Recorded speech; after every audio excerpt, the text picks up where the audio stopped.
At the beginning of the year, when I survey my classroom, and I'll always ask how many people have been to the Space Needle in Seattle, and usually it's about 3 out of 25 kids who've been to the Space Needle and experienced going up in it and everything. I received the Ruth Wallace grant for exploring Washington cultures via bus.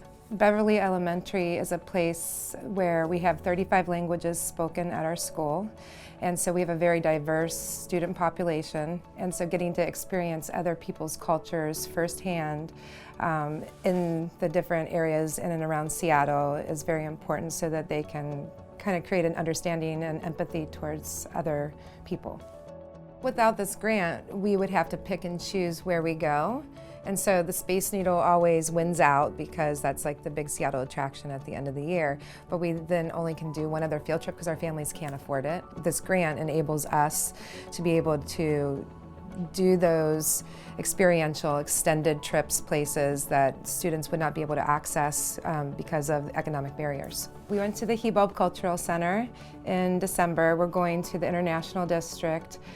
We're also going to the African American Museum in Jimi Hendrix Park, and we're going to the Nordic Museum in Ballard Locks, as well as hitting the Seattle Center, the Space Needle, and Chihuly Museum. It's nice to get other students to different areas that they would not necessarily access so that they can learning, walking around, hearing different languages, seeing different artwork, experiencing different food and architecture is really important for a hands-on outdoor education experience. We study Washington State in 4th grade, so this has to do with modern Washington as well as its historical context from different peoples settling in this area.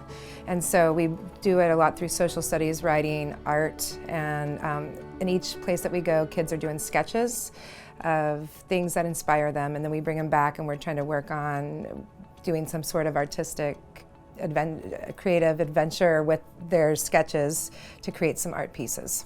We were able from there to go to the Hibulb Cultural Center and have a longhouse experience with artifacts from the tribe.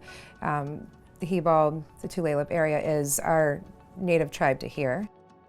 They got to do the cedar mat weaving, and so that was the most expensive craft that you can do, and with that grant I was able to purchase that, which is $9 per child, and that's a lot when you have 75 kids. And so they got to weave a cedar mat, and then we brought it back and they got to take them home. They're really excited about doing a weaving experience. From that, now we're knitting, so I taught everybody how to knit. All that stuff they talk about at the Hibulb with their clothing, and you get to see it and everything, like they're actually practicing those principles in class. And then what we're doing is we're creating like a fiber art sculpture that I've been working on for 2 years with different classes. And so it's a really interesting thing because it's like working on like a gross motor and fine motor skills. They're busy and focused and concentrating on something that's interesting and unique. So the knitting is one thing that always calms everybody down.